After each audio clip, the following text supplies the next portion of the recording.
오늘 맥체인 성경 읽기 말씀은 사무엘하 10장 다윗과 암몬의 이 전쟁에 관한 말씀으로 다윗이 암몬에게 자비를 베풀었지만 돌아온 것은 사절단을 거절하고 모욕하는 것이었습니다. 이 다윗은 암몬과 전쟁을 하여 승리함으로 하나님을 대적하는 자들의 최후가 어떠한지를 보여줍니다.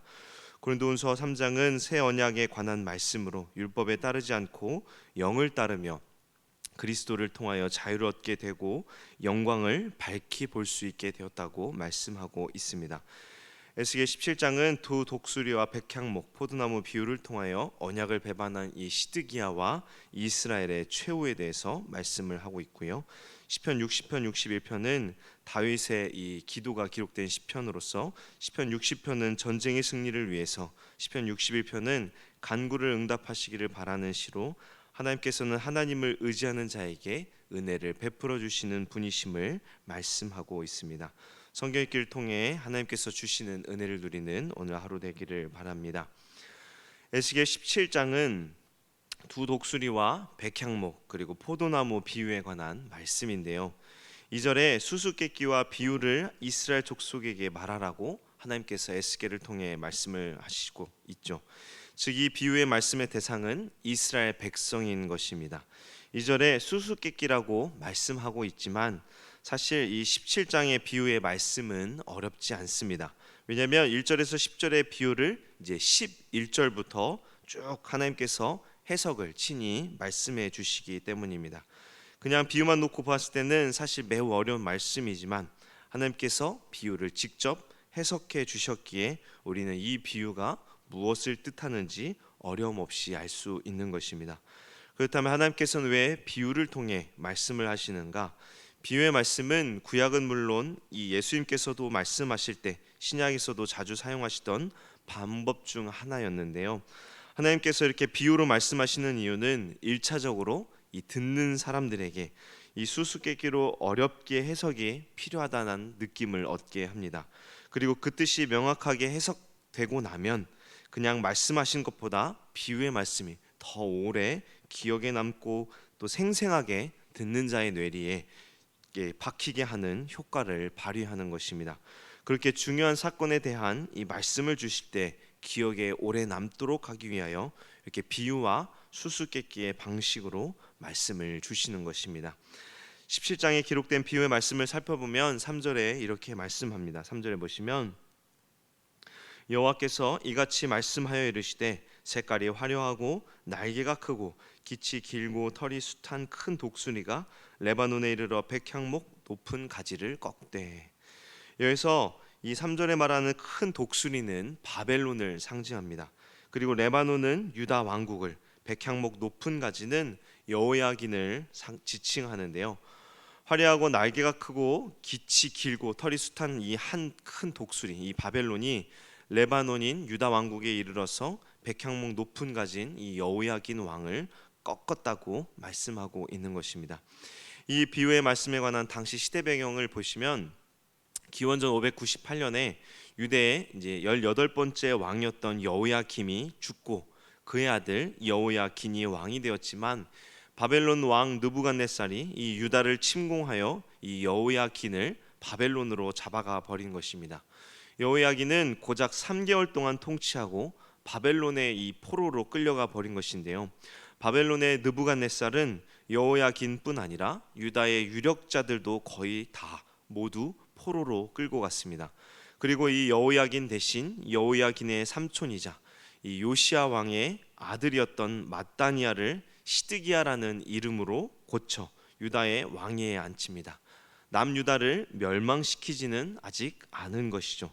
대신 느부갓네살은 이 시드기야로 맹세하게 하고 바벨론을 섬기도록 한 것으로 유다를 이 바벨론의 속국으로 삼은 것입니다.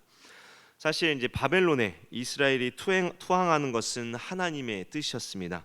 예레미야 선지자는 바벨론에 투항하도록 계속해서 선포했지만 이 유다 왕과 유력자들, 거짓 선지자들이 이에 반대했던 것이죠. 그래서 예레미야를 반역자, 매국노라고 여기고 그를 핍박했던 것입니다. 만일 유다가 이렇게 버티지 않고 빨리 바벨론의 항복했더라면 분명 바벨론의 보호 아래 평온한 이 삶을 영위할 수 있었을 것입니다. 그러나 거짓된 소망을 붙잡았기에 여호야긴과 유력자들은 모두 포로로 끌려가게 된 것이며, 이로 인하여 남유다 백성들은 이 전쟁의 끔찍한 고통을 고스란히 받게 된 것입니다.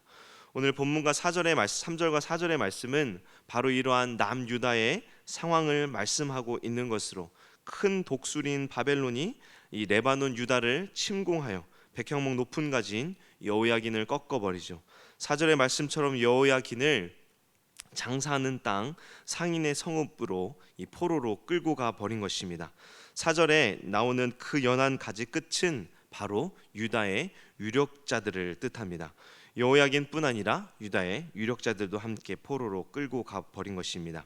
이제 5절을 보시면 또 그 땅에 종자를 꺾어 옥토에 심되 수양버들 가지처럼 큰 물가에 심더니라고 말씀하는데요. 여기서 그 땅은 유다 땅을 종자를 꺾어 심었다는 것은 유다 왕족을 왕으로 삼았음을 뜻하는데요. 여호야긴을 잡아가고 대신 누구를 왕으로 삼았다고 제가 말씀드렸죠? 요시야의 아들 시드기야입니다. 네, 여호야긴의 삼촌인 시드기야를 바벨론이 유다의 왕으로 세운 것이죠. 수양버들 가지를 큰 물가에 심은 것처럼 시드기야를 왕으로 세우고 그가 유다 왕으로 잘 다스릴 수 있도록 직접 간접적으로 후원하였던 것입니다. 시드기야가 바벨론을 잘 섬기면 정말 평온한 삶을 누렸을지 모릅니다. 그러나 시드기야는 그렇게 하지 않았습니다. 왜냐하면 바벨론에 간섭이 있었기 때문이죠. 6절에 보면 높지 아니한 포도나무가 되었다고 말씀하는데요. 의도적으로 자라지 못하도록 한 것입니다. 이에 대하여 14절에 보시면 하나님께서 이렇게 해석해 주시는데요. 우리가 읽지는 않았지만 14절을 보시면 이는 나라를 낮추어 스스로 서지 못하고 그 언약을 지켜야 능히 서게 하려 하였음이거늘이라고 말씀합니다. 시드기야는 느부갓네살의 속국이 되기로 언약하면서 사실상 모든 주권을 바벨론에 넘긴 것이나 마찬가지인 것입니다. 느부갓네살을 섬겨야만 어려움 없이 나라가 설 수 있게 된 것이죠. 여기서 하나님께서는 14절에 보시면 바벨론과의 관계를 언약 관계로 말씀하셨는데, 이는 이스라엘과 하나님의 이 언약 관계를 보여주기 위한 것입니다. 바벨론과 남유다가 맺은 언약은 바벨론을 섬기면 바벨론이 남유다를 지켜주며 평안을 누리도록 보호해 주겠다는 것입니다. 사실 이 이스라엘이 하나님과 맺은 언약도 이와 같습니다. 이스라엘이 하나님을 잘 섬기면 하나님께서 이스라엘을 지켜주며 평안을 누리도록 보호해 주실 것이라고 말씀하셨죠. 안타깝게도 바벨론을 잘 섬기게 된 이 시드기야는 이 언약 관계가 상당히 불편했습니다. 왜냐하면 앞에서 말씀드린 것처럼 시드기야는 반쪽짜리 권력만 행사할 수밖에 없었기 때문입니다. 그럼에도 시드기야는 결코 이 언약을 배반해서는 안 되는데 시드기야는 언약을 배반하게 됩니다. 7절을 보시면요, 7절에 또 날개가 크고 털이 많은 큰 독수리 하나가 있었는데 그 포도나무가 이 독수리에게 물을 받으려고 그 심어진 두둑에서 그를 향하여 뿌리가 뻗고 가지가 퍼졌도다라고 말씀합니다. 여기서 다른 독수리가 또 등장을 하는데요. 그리고 포도나무는 이 독수리에게 물을 받으려고 포도나무가 향하여서 뿌리를 뻗었다고 말씀하죠. 여기서 다른 독수리는 애굽을 가리킵니다. 애굽은 당시 아직도 강대국이었고 시드기야는 이 바벨론의 간섭에 애굽으로 눈을 돌린 것입니다. 반역을 일으킨 것이죠. 이 바벨론의 입장에서는 하나님께서 남유다를 바벨론에 넘긴 이유는 남유다가 바벨론을 의지하는 가운데 평온함과 번성을 꾀하도록 하기 위함이었습니다. 그래서 8절에 이렇게 말씀하는 것입니다. 그 포도나무를 큰 물가 옥토에 심은 것은 가지를 내고 열매를 맺어서 아름다운 포도나무를 이루게 하려 하였습니다. 그러나 시드기야는 그런 바벨론이 싫었습니다. 그런 시드기야와 남유다에 관하여 하나님께서는 9절에 이렇게 말씀하는데요. 9절에 보시면 너는 이르기를 주 여호와의 말씀에 그 나무가 능히 번성하겠느냐, 이 독수리가 어찌 그 뿌리를 빼고 열매를 따며 그 나무가 시들게 하지 아니하겠으며 그 연한 잎사귀가 마르게 하지 아니하겠느냐, 많은 백성이나 강한 팔이 아니라도 그 뿌리를 뽑으리라라고 말씀합니다. 하나님께서는 하나님의 섭리를 거절하고 애굽을 의지하는 남유다에게 바벨론이 나무를 시들어 죽게 만들 것이라고 말씀하죠. 그리고 언약을 배반한 시드기야가 결코 무사하지 못할 것이라고 또 16절에 보시면 16절에 이렇게 말씀하는데요.